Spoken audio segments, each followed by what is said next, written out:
Promova TV, a home of testimonies.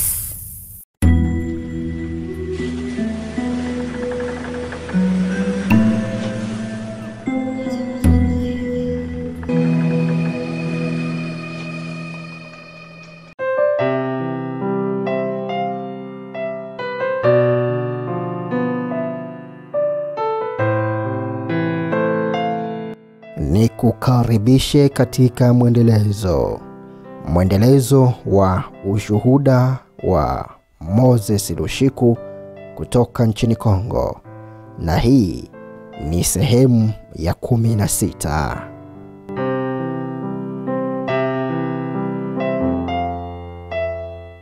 Katika sehemu hii pamoja na mengine mengi tutaangazia kuhusu unyakuo wa kanisa na jinsi bibi harusi anavyotakiwa kuandaliwa. Mimi ninayekualika kwenye ushuhuda huu, jina langu ni Jacktan Msafiri. Unaweza ukanipata kwenye Facebook, Instagram pamoja na TikTok kwa jina hilo hilo la Jacktan Msafiri. Mhariri wa sauti katika ushuhuda huu anajulikana kama Eric Audax. Lakini ili kupata mwendelezo wa ushuhuda huu pamoja na shuhuda na simulizi nyingine nyingi za kweli kutoka kwetu, zote utazipata katika channel yetu ya YouTube ambayo inafahamika kwa jina la Promova TV. P-R-O-M-O-V-E-R, Promova TV. Karibu sana, tuendelee.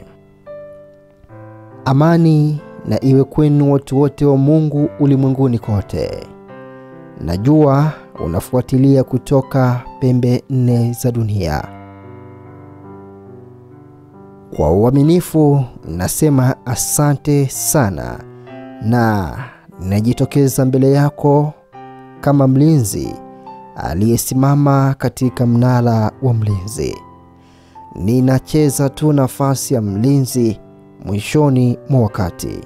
Kwa hiyo najionyesha kuwa mlinzi anayekuja kuamsha wale mabikira 10 wanaoonekana wamelala.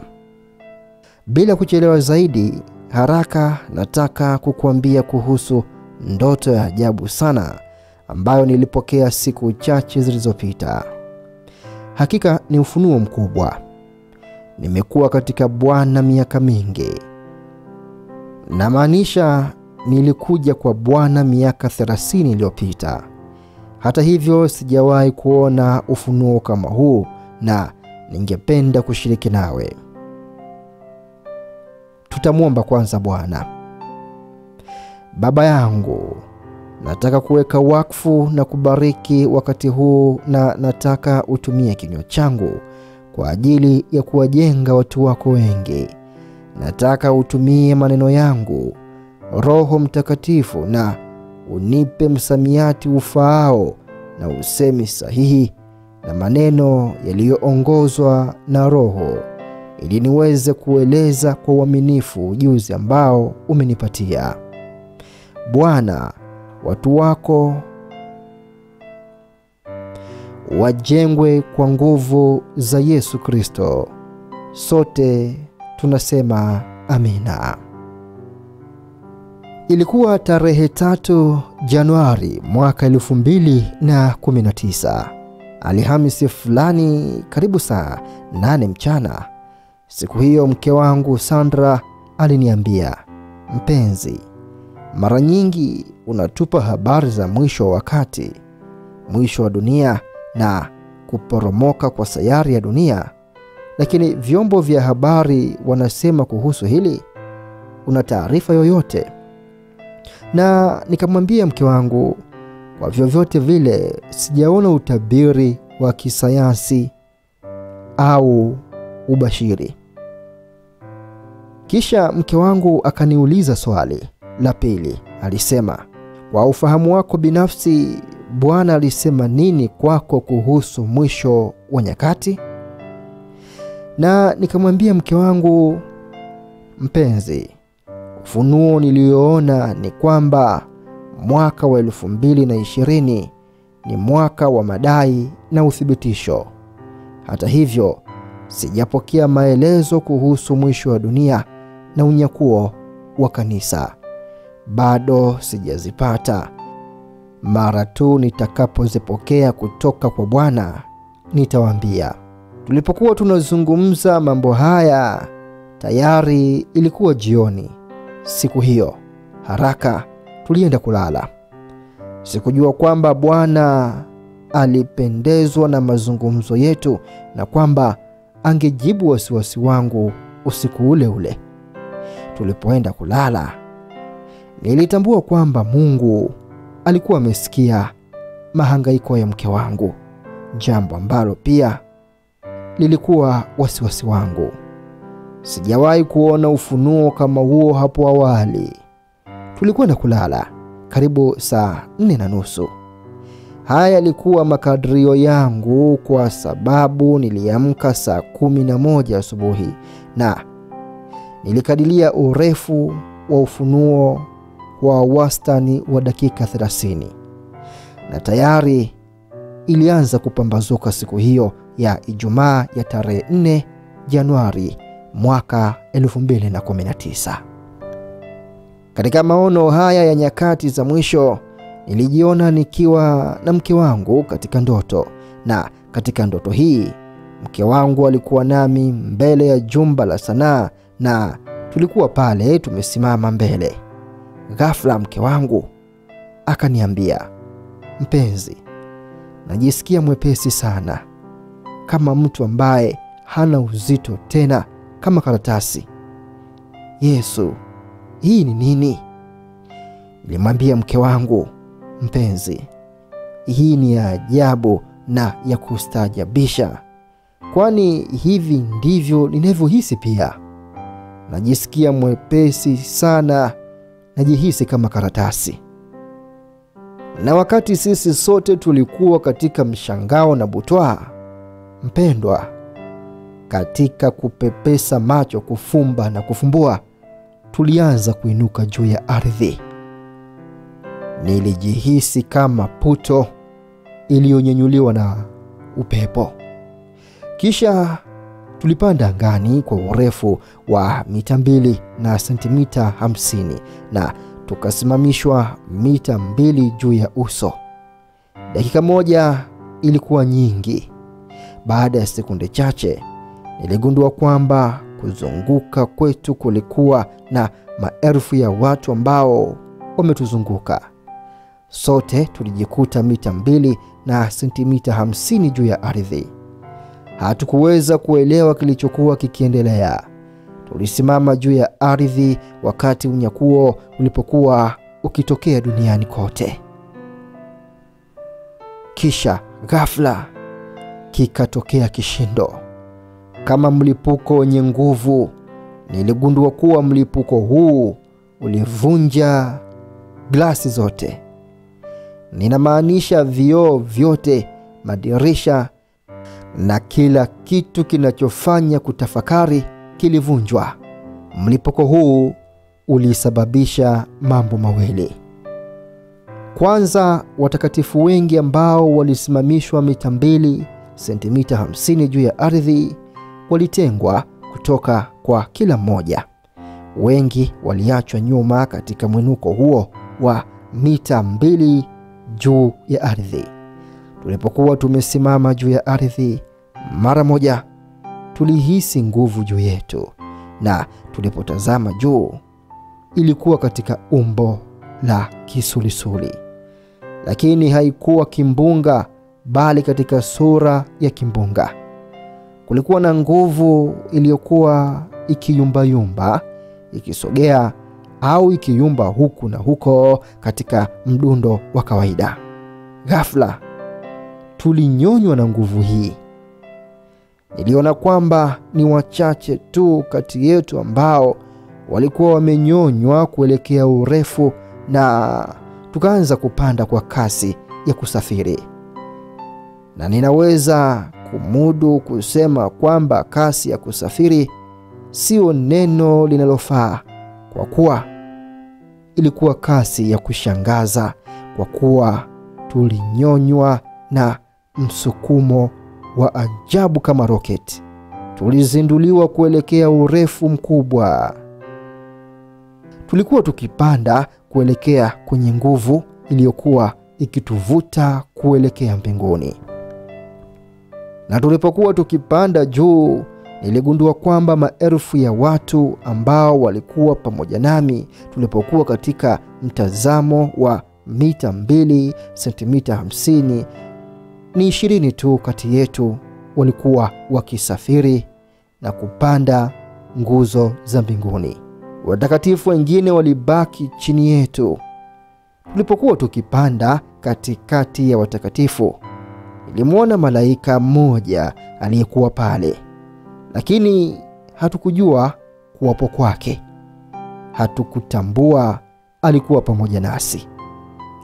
Mpendwa, kwa kasi hii kubwa tulipokuwa tunanyakuliwa, malaika huyu mkali alinikimbilia. Alinishika mkono wa kulia. Wakati tunainuka, nilitazama juu angani na nikamwona mke wangu akienda juu kwa kasi ajabu. Sina msamiati unaohitajika kuweza kuelezea hali hii. Lilikuwa ni tukio la ajabu, jambo ambalo halijawahi kuonekana hapo awali na lilikuwa la kustaajabisha. Huyu malaika mkali ambaye alikuwa amevalia mavazi meupe ya kung'aa alinishika mkono wa kulia, akanivuta pembeni na kusema, "Usiogope. Natumai unanifahamu. Jina langu ni Mwaminifu. Uliniona mara kadhaa katika kanisa lako." Ndugu zangu wapendwa katika Kristo, dada zangu na kaka zangu, najua hadithi yangu nilipozungumza nanyi jinsi nilivyomwona huyu malaika wa kanisa langu kwa jina la Mwaminifu. Huyu ndiye malaika ambaye ni mlinzi wa kanisa langu. Baada ya kujitambulisha kwangu, aliniambia, "Nitakupeleka kuona mwendelezo wa matukio haya. Ulisikia kuhusu unyakuo wa kanisa? Inatokea sasa hivi." Ndugu zangu, maono haya yalikuwa wazi sana na dhahiri.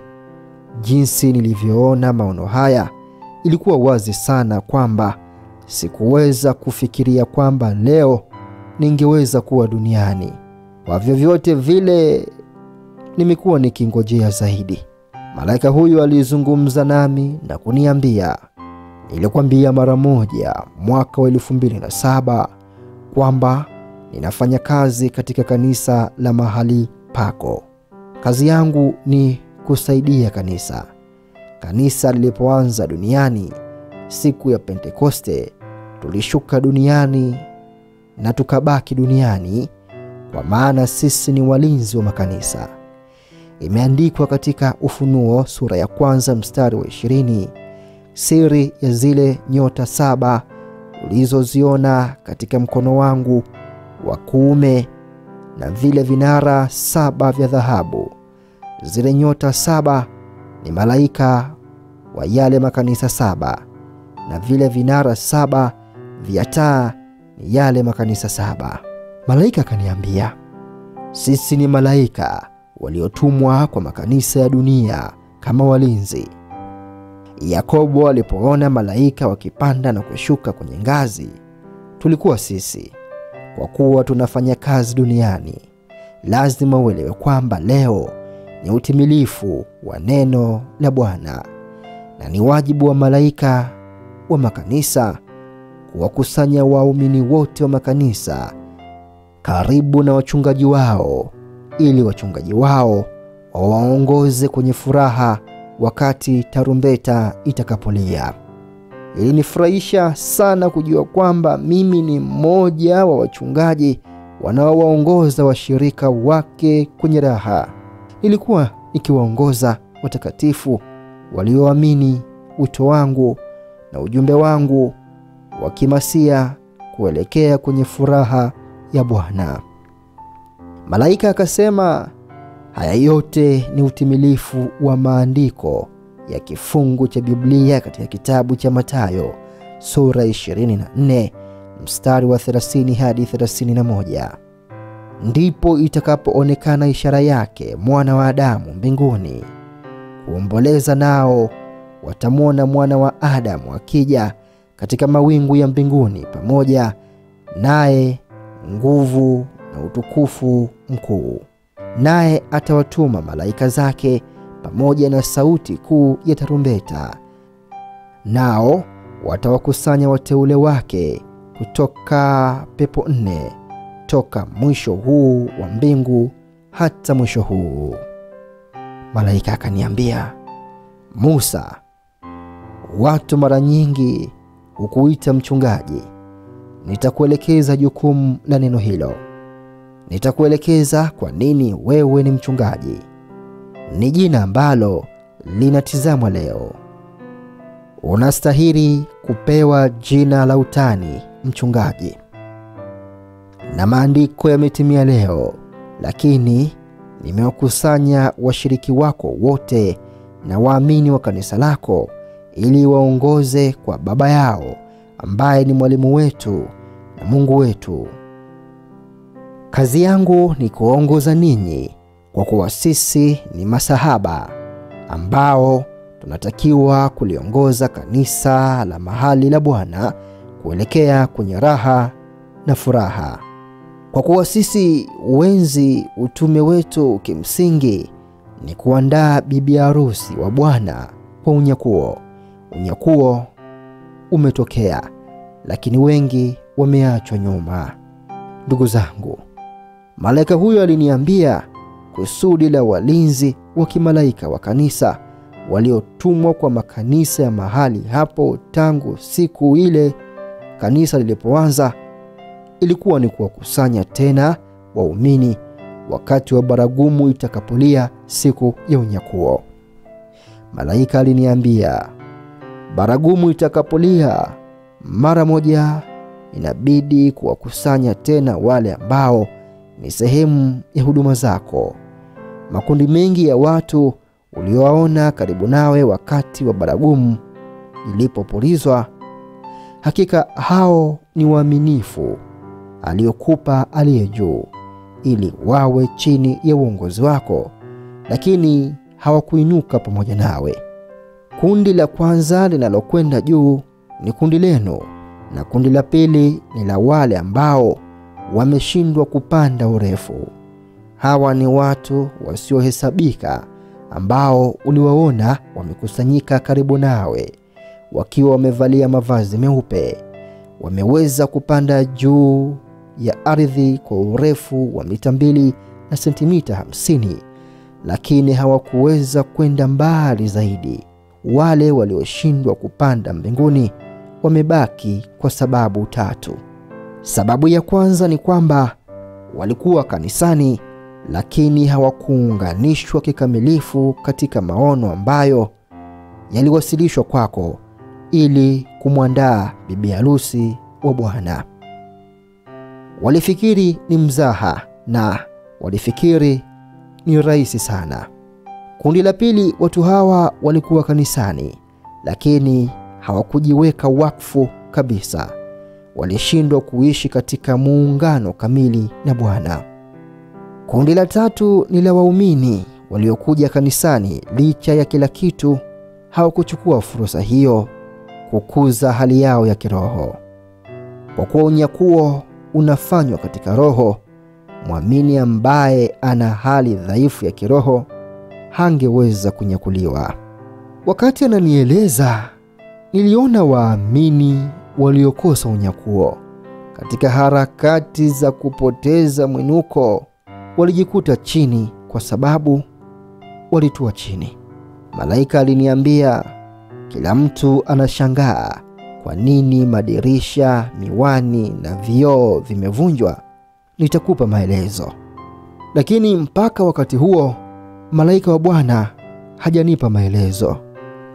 Ninaomba kwa Bwana kwamba amtume malaika wake tena ili anifunulie kwa nini kuvunjwa kwa vioo na madirisha kulitokea wakati wa unyakuo. Nadhani kuna siri iliyojificha ambayo bado sijui, lakini nasubiri ufunuo. Ndugu zangu, Tulipokuwa tukipanda kuelekea mbinguni, niliona waaminifu wasiohesabika walioachwa wakishuka chini. Mara malaika akasema, "Tazama sasa, tazama kinachotokea baadaye." Nilipotazama nikaona kwamba nafsi hizi zisizohesabika zilikuwa zinapoteza mwinuko wao kwa kuwa zilishuka chini. Na watakatifu hawa walipotua ardhini, papo hapo sayari ya dunia ikawa mbovu kabisa, isiyovutia na isiyo na uhai. Kanisa na Roho wa Mungu walipoondoka duniani, kila kitu kilionekana kuwa kizee.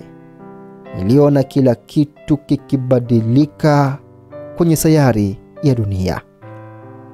Wakati huo tulipokuwa tunainuka kuelekea angani, jua lilianza kuwa jeusi. Na ninamaanisha kulikuwa na kutoweka kwa jua mara moja. Jua lilikuwa limezimwa na giza ilikuwa bado, lakini bado kulikuwa na mwanga mdogo ambao uliwawezesha watu kuona mwanga mdogo kama ule wa jioni. Kutokana na uchunguzi wangu, ninaweza kumudu kusema kwamba baada ya unyakuo wa kanisa, vioo vyote vitavunjika moja kwa moja. Na mara baada ya kunyakuliwa kwa kanisa, miale ya jua itatoka na kutakuwa na giza. Baadaye dunia itaanza kuzeeka kimaisha.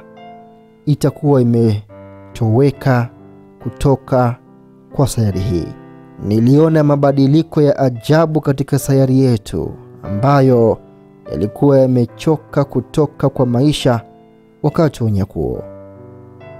Ulimwengu wa wanadamu ulizorota, na kwa msamiati sahihi ningesema kwamba dunia ilibadilika rangi na kunyimwa rangi na uhai. Ilikuwa kama eneo la jioni. Tarumbeta ilipolia, niliona uchafu ukiwa kila mahali. Sikuelewa ni kwa nini. Angalizo la pili lilikuwa upotovu wa kingono na uasherati.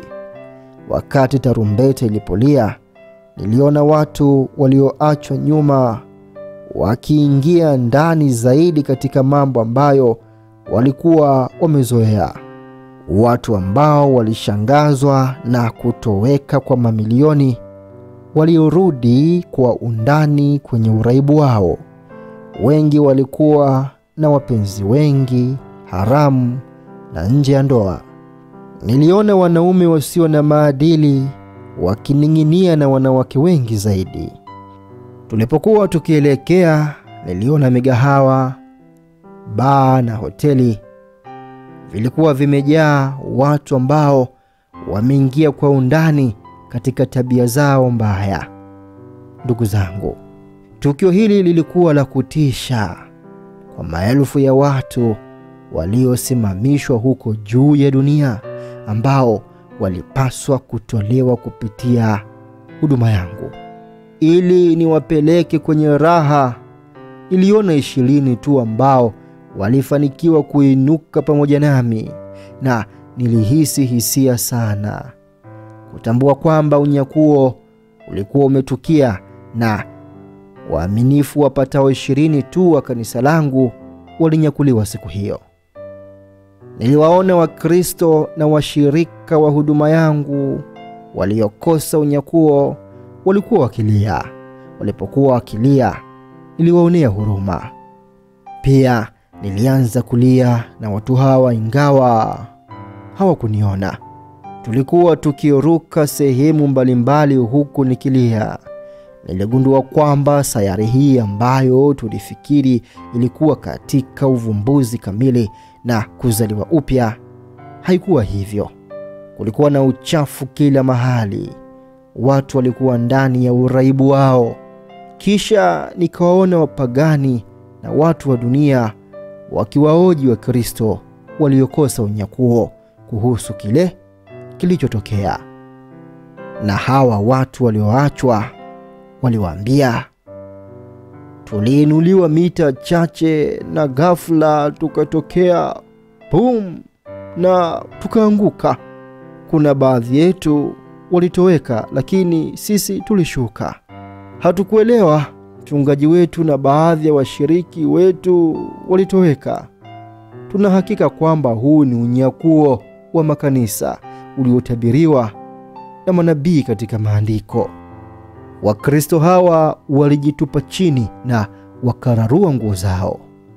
Wakaanza kulia na kusema, Bwana, acha hii iwe ndoto Bwana, utusamehe. Lakini acha hii iwe ni ndoto, isiwe kweli. Nilikuwa nikiruka juu.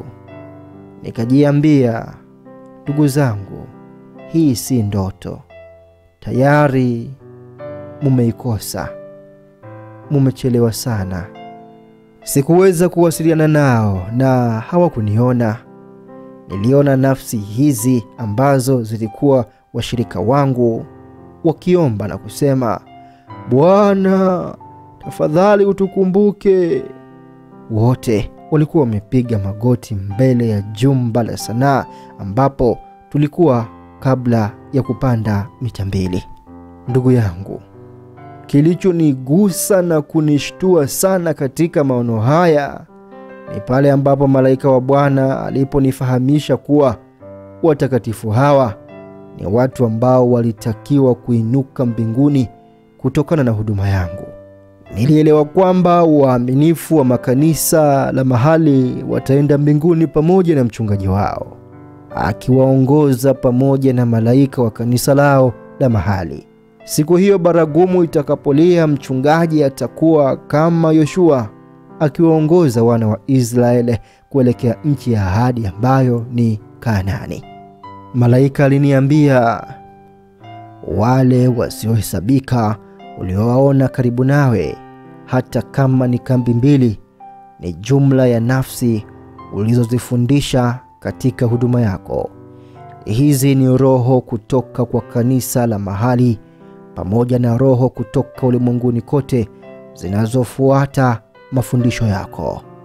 Malaika alipozungumza kwa njia hii, mara moja niliwafikiria watoto wangu katika imani ambayo ilikuwa imeniacha.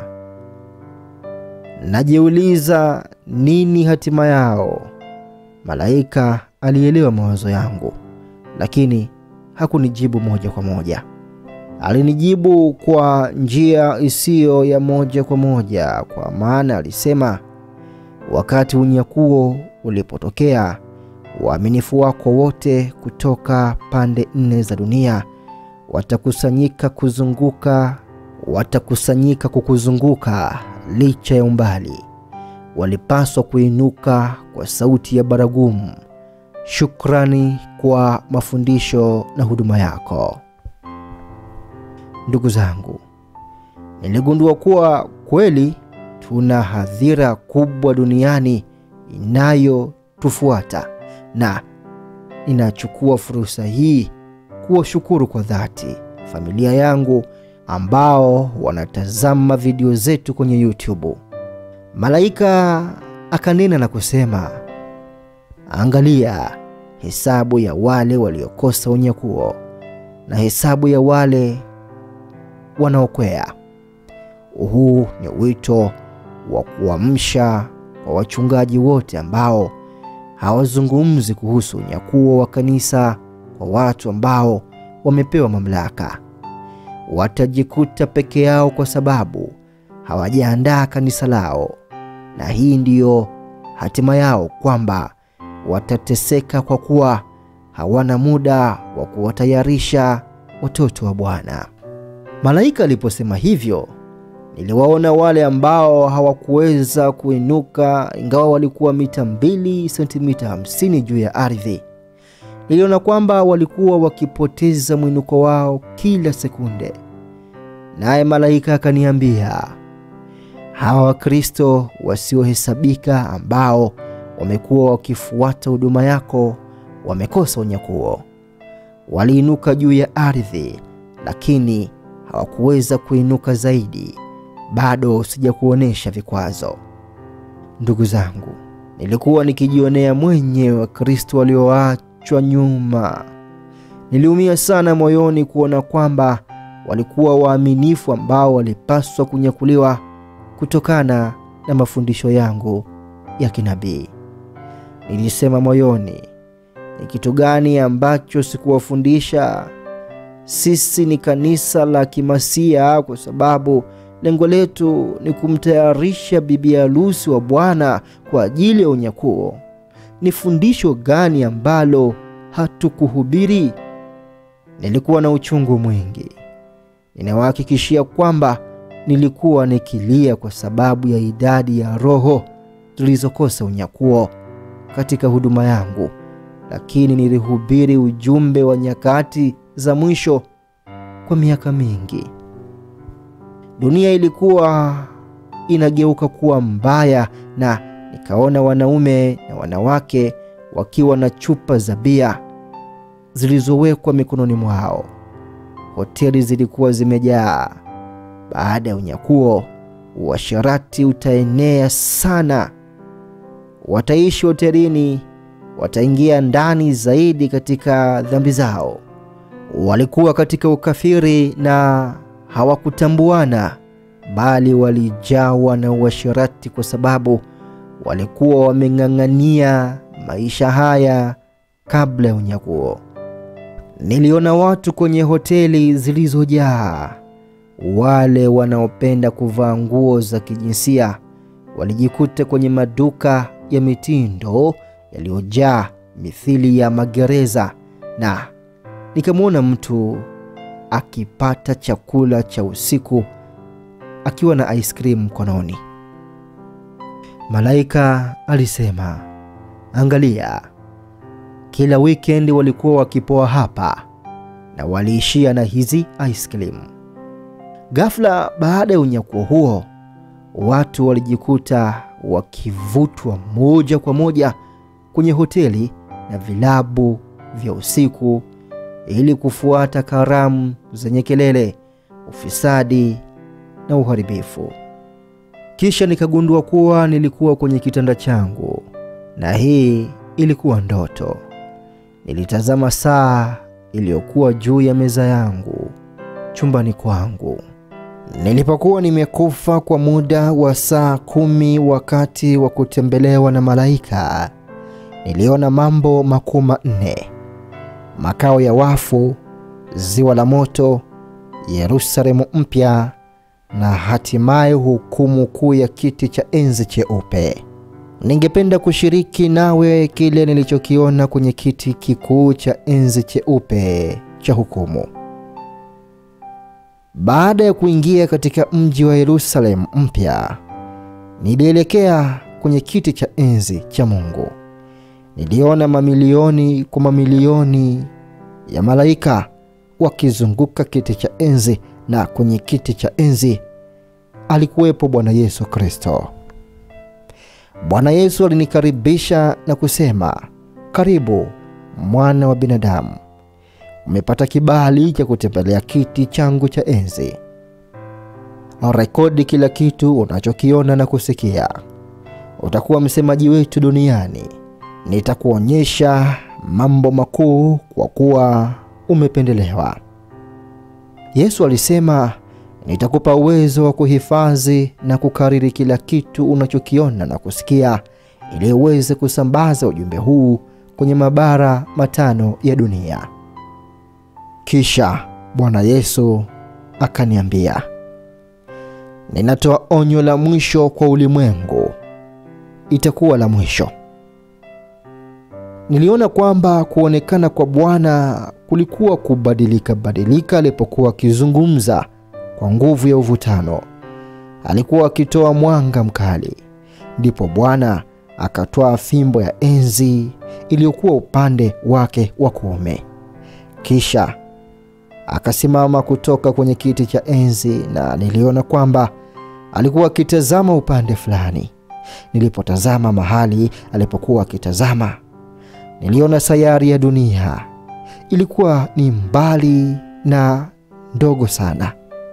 Kisha nikaona Bwana akiinua miguu yake.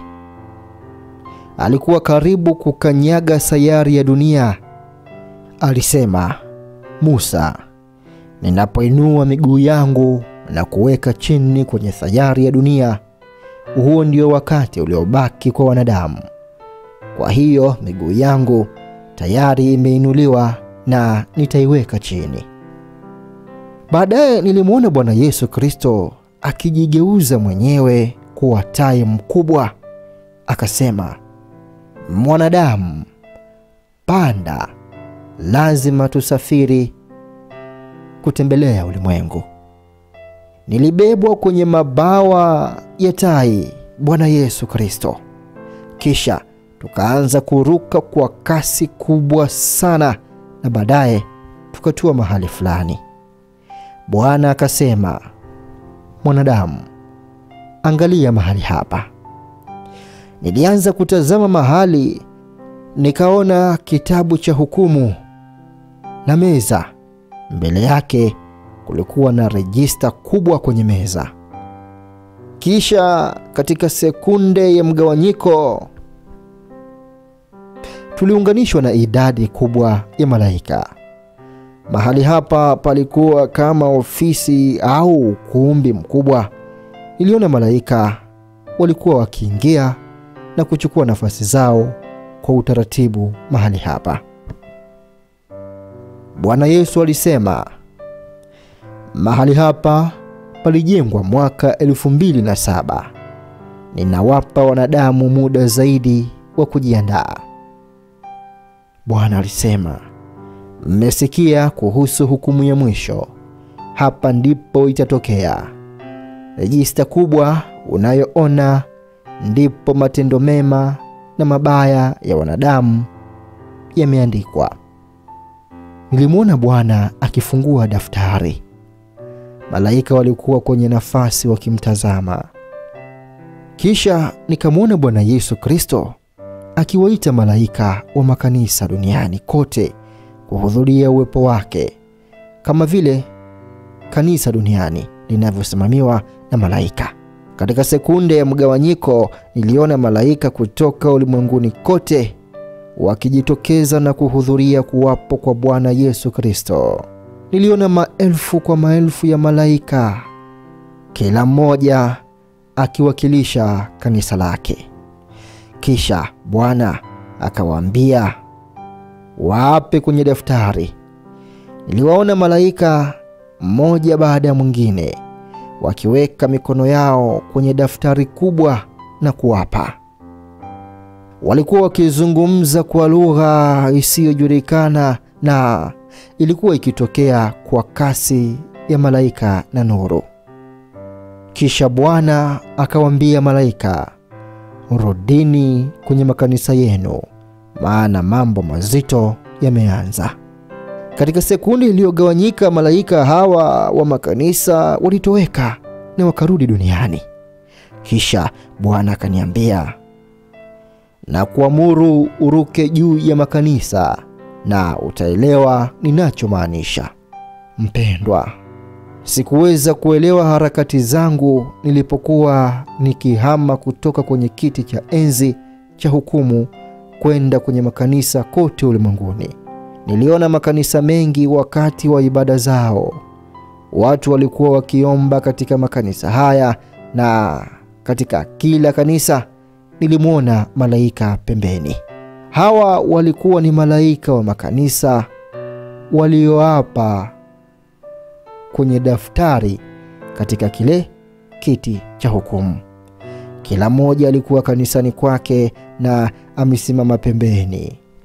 Niliona kwamba hawa malaika wa makanisa walikuwa wakiwasiliana na kusambaza pumzi mpya ya uamsho katika makanisa yao. Lakini watu katika makanisa haya hawakujua ukweli kwamba malaika hawa walikuwa wakipuliza pumzi mpya ya uamsho juu yao, lakini walikuwa wakipokea bila kujua. Bwana Yesu akaniambia, pumzi hii mpya unayoitazama ni kwa ajili ya matayarisho ya bibi harusi wangu, kama wakati wa kunyakuliwa umefika. Nilikuwa nikitazama kutoka kwa makanisa kote ulimwenguni haraka kuliko kasi ya mwanga. Sijui ilikuwaje. Nilikuwa nikitembea kama malaika zaidi ya kasi ya mwanga au mawazo. Nadhani Yesu aliwajibika katika swala hilo. Kisha roho yangu ikaruka kwenye kiti cha hukumu ambapo nilikuwa na Bwana na malaika.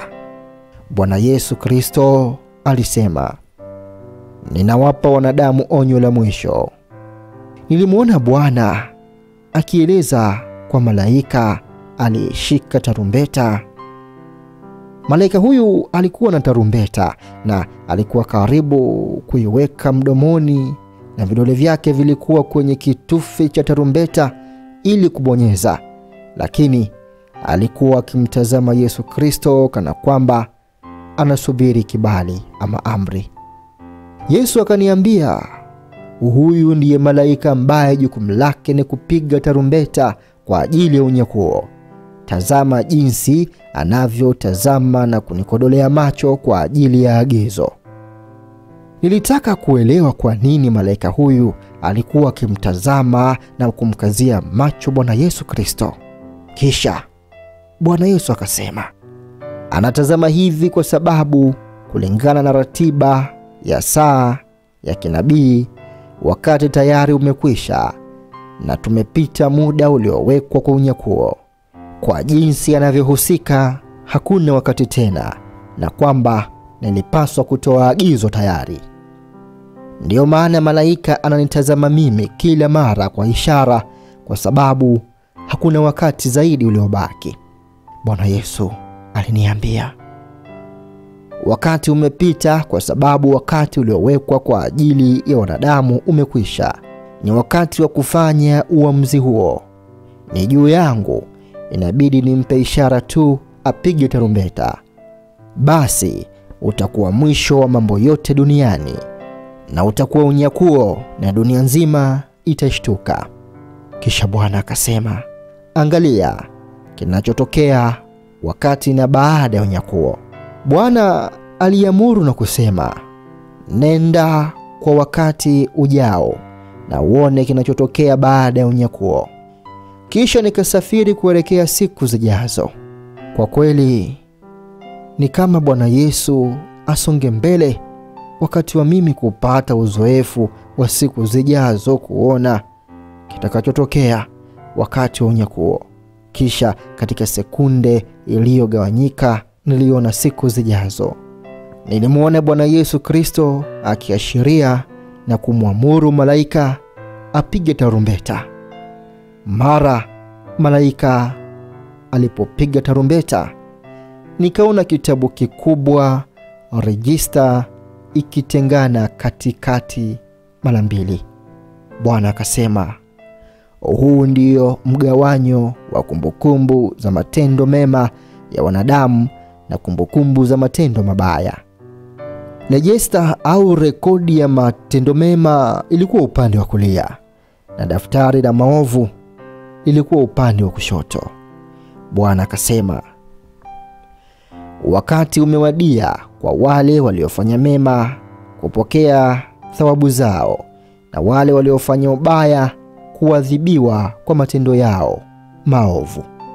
Kisha nikaona duniani kote katika makanisa wale ambao wamepokea pumzi mpya ya uamsho kwa ajili ya maandalizi kutoka kwa malaika walikuwa wakigeuzwa.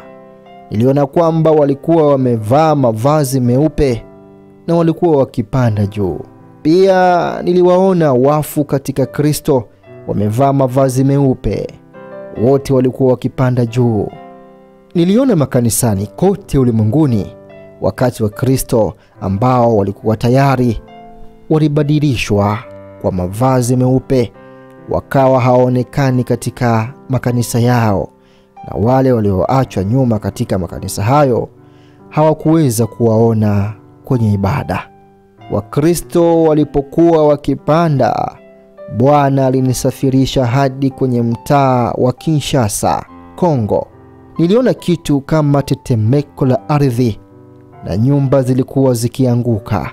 Baadaye niligundua kuwa halikuwa tetemeko la ardhi, kwa sababu niliona majeneza yakifunguka na wafu wanafufuka. Nao pamoja na waamini walikuwa wamesimama mbele ya Bwana, walikuwa wakipanda juu. Mpendwa, matukio haya yalikuwa ya kutisha kuyatazama na kusumbua akili na kupita uelewa. Bwana Yesu alisema, mahali hapa palikuwa makaburi zamani sana, na watu wanaoishi huko sasa hata hawatambui. Baada ya unyakuo kutokea, nilirudi kwenye kiti cha hukumu ambapo nilikuwa na Bwana pamoja na malaika. Bwana Yesu alisema, mnasoma katika maandiko kwamba watakatifu watahukumu ulimwengu. Sasa angalia kitakachotokea. Wakorintho wa kwanza sura ya 6 mstari wa 2, hamjui ya kuwa watakatifu watahukumu ulimwengu? Nilimsikia Bwana Yesu akisema, huu ndio wakati wa hukumu. Niliona Wakristo walionaswa katika unyakuo wakija na kuchukua nafasi zao katika jumba hili la hukumu. Niliona mstari mwekundu ukitenganisha mahakama mara mbili. Mahakama iligawanyika katika pande mbili, na kulikuwa na rejista mbili, moja kwa ajili ya matendo mema upande wa kulia na moja kwa ajili ya matendo maovu upande wa kushoto. Kulikuwa na kizuizi kinachotenganisha upande wa kushoto na wa kulia wa mahakama. Wale ambao wamepitia dhiki kuu na wamepokea alama ya mnyama, na wale waliokufa bila Kristo walikuwa wote upande wa kushoto wa mahakama, na Wakristo ambao walinyakuliwa walikuwa upande wa kulia wa mahakama. Kisha Bwana akasema, hukumu na ianze. Kwanza niliona kwamba watakatifu walionyakuliwa waliondoka upande wao wakaingia upande wa makafiri. Pili, pia niliona kuwa makafiri walipitia mabadiliko ya papo hapo. Niliona mtu mwenye mdomo mkubwa ukifika hadi kwenye lami. Niliona viungo vya siri vikiwa vikubwa. Niliona nywele za wanawake zikifika kwenye lami na kutetemeka. Niliona matumbo ya wanawake yakifunguka. Niliona meno ya mwanaume yakiwa makubwa. Baada ya watakatifu kuondoka upande wao na kuingia upande wao wasioamini kuwa hukumu, niliwaona watakatifu wakihukumu ulimwengu mzima kama ilivyoandikwa katika maandiko. Wakorintho wa kwanza sura ya 6 mstari wa 2. Hamjui ya kuwa watakatifu watahukumu ulimwengu? Kitabu cha Ufunuo pia sura ya 14 mstari wa 13. Nikasikia sauti kutoka mbinguni ikiniambia, andika, heri wafu wafao katika Bwana tangu sasa, naam, alisema Roho, wapate kupumzika baada ya taabu zao, na matendo yao yawafuata. Danieli 12 mstari wa 2 inasema, na wengi wa hao walalao katika mavumbi ya nchi wataamka, wengine wapate uzima wa milele, wengine aibu na kudharauliwa milele. Bwana akasema, hii ndiyo itakayotokea mwisho. Matendo yako yatakufuata. Na watu hawa waliopitia mabadiliko ya kimwili walikuwa watenda dhambi, watu ambao ndimi zao zimefika kwenye lami, ni makafiri, waongo, wasengenyaji, wenye dhihaka na wenye kuwalaumu wengine. Watu ambao viungo vyao vya siri vimefika chini ni wazinzi na waasherati. Watu ambao meno yao yanafika kwenye lami ni wachawi, wanakula nyama za binadamu na kunywa damu za binadamu. Wanawake ambao matumbo yao yamechanika ni wale waliotoa mimba katika maisha yao ya duniani. Wamemwaga damu ya wasio na hatia na matendo yao yanaofuata. Bwana akasema, wanawake ambao nywele zao zimefika kwenye sakafu ni wale walioanguka katika mitego ya uchawi. Nyingi za nywele hizi hufanyiwa sherehe za uchawi na matambiko, na pia zina mapepo. Nchini India, wanawake wanajitolea kukata nywele zao na kuzitoa kwenye mahekalu. Makuhani huko huhamisha mapepo kwenye nywele hizi ambazo zinauzwa ulimwenguni kote. Kitabu cha Ufunuo sura ya 16 mstari wa 15 kinasema, tazama, naja kama mwivi. Heri mtu akeshaye na kuyatunza mavazi yake, asije akaenda uchi wakaiona aibu yake. Warumi sura ya 2 mstari wa 6 inasema, ambaye atamlipa kila mtu kwa kadri ya matendo yake. Kitabu cha Mathayo sura ya 16 mstari wa 27 kinasema, kwa maana mwana wa Adamu atakuja katika utukufu wa Baba yake pamoja na malaika zake, ndipo atamlipa kila mtu kwa kadri ya matendo yake. Wakorintho wa pili sura ya 5 mstari wa 10 inasema, kwa maana imetupasa sisi sote kudhihirishwa mbele ya kiti cha hukumu cha Kristo, ili kila mtu apokee yale aliyotenda katika mwili kadri alivyotenda, kwamba ni mema au mabaya. Wakorintho wa kwanza sura ya 4 mstari wa 5 inasema, basi msihukumu neno kabla ya wakati wake, hata japo Bwana ambaye atayafichua yaliyostirika ya giza na kuyadhihirisha mashauri ya mioyo. Petro wa kwanza sura ya 1 mstari wa 17 inasema, nanyi mkimwita baba, ahukumuye kila mtu pasipo upendeleo kwa kadri ya kazi ya kila mtu. Chekeni wakati wa kukaa kwenu hapa kwa hofu. Ufunuo sura ya 20 mstari wa 12 inasema, nikawaona wafu wadogo kwa wakubwa wamesimama mbele za Mungu, na vitabu vikafunguliwa. Na kitabu kingine kikafunguliwa ambacho ni cha uzima, na hao wafu wakahukumiwa katika mambo hayo yaliyoandikwa katika vile vitabu sawasawa na matendo yao. Zaburi sura ya 62 mstari wa 12 inasema, tena Bwana, fadhili zako maana humlipa kila mtu kwa kadri ya kazi yake. Mithali 24:12 inasema, ukisema tazama, hatukujua, je, yeye autafakarie moyo haangalii? Na anaye ihifadhi nafsi yako, je, naye hata mlipa kila mtu kwa kadri ya matendo yake? Wakolosai sura ya 3 mstari wa 25 inasema, lakini atendaye mabaya atapokea ubaya alioutenda, wala hakutakuwa upendeleo. Mithali 11:31 inasema, tazama mwenye haki atalipwa duniani.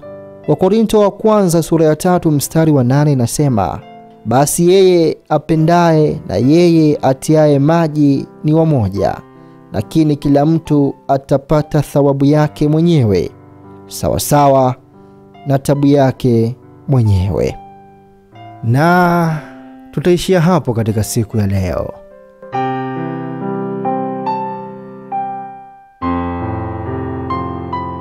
Tafadhali usikose mwendelezo, usikose kufuatilia sehemu inayofuata ya ushuhuda huu wa kweli kabisa kutoka kwa mtumishi wa Mungu Moses Lushiku wa huko nchini Kongo DRC.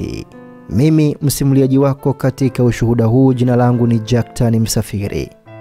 Unaweza ukanifuatilia pia kwenye Facebook, Instagram pamoja na TikTok kwa jina hilo hilo la Jacktan Msafiri. Lakini mhariri wa sauti katika ushuhuda huu anaitwa Eric Audax. Ili kupata mwendelezo wa ushuhuda huu pamoja na simulizi na shuhuda nyingine nyingi za kweli kutoka kwetu, zote zinapatikana katika channel yetu ya YouTube ambayo inafahamika kwa jina la Promova TV. Promover, Promova TV. Unaweza pia ukaifuatilia Promova TV kwenye Facebook, Instagram, TikTok pamoja na Thread kwa jina hilo hilo la Promova TV. Kwa mawasiliano zaidi tafadhali tutafute katika namba hizi. Unaweza kutumia namba hizi pia kama una ushuhuda ungependa kushuhudia, ama una maswali, maoni, mapendekezo, ushauri, ama unahitaji kutoa sadaka zako ili kuwezesha kipindi hiki cha ushuhuda. Tafadhali tumia nambari hizi: kujumlisha 255 766 294335 au kujumlisha 255 784 074 462. Asante sana kwa kutenga muda wako kufuatilia ushuhuda huu katika siku ya leo. Kwa hiyo usikose mwendelezo, lakini hakikisha una share. Sambaza ushuhuda huu kwa watu wengine wengi kadri uwezavyo, utabarikiwa sana. Tukutane kwenye mwendelezo. Kwa heri kwa siku ya leo. Asante.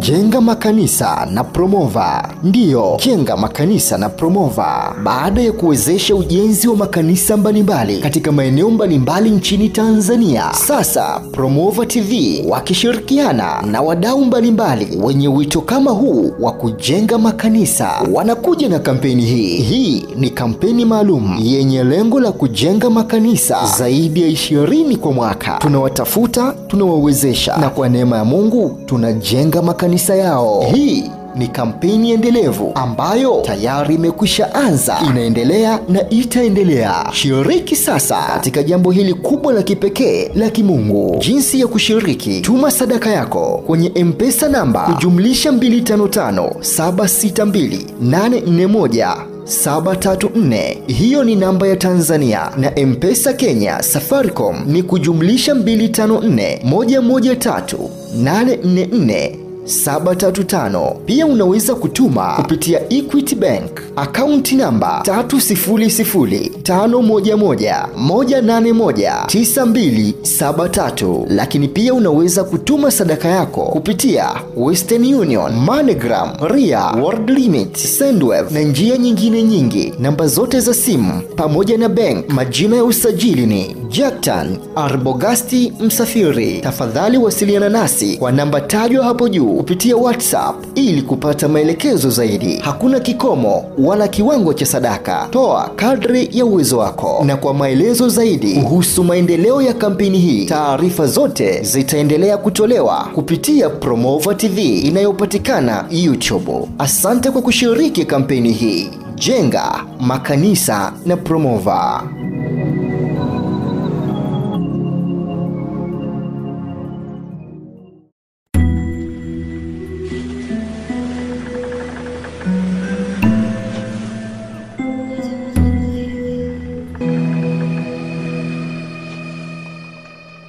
Promova TV, a home of testimonies.